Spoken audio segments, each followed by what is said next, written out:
Hi, and welcome to this course in CNC Programming for beginners.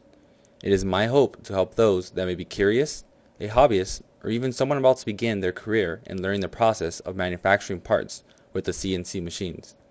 In this course, we will look at CNC machines as well as the role that G-code plays.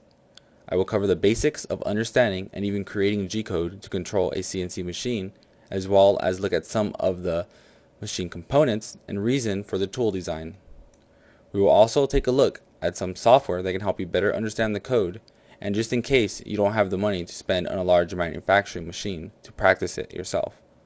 I will provide you with some reference material to help you learn about the programming process, and we will write the code to create some simple parts.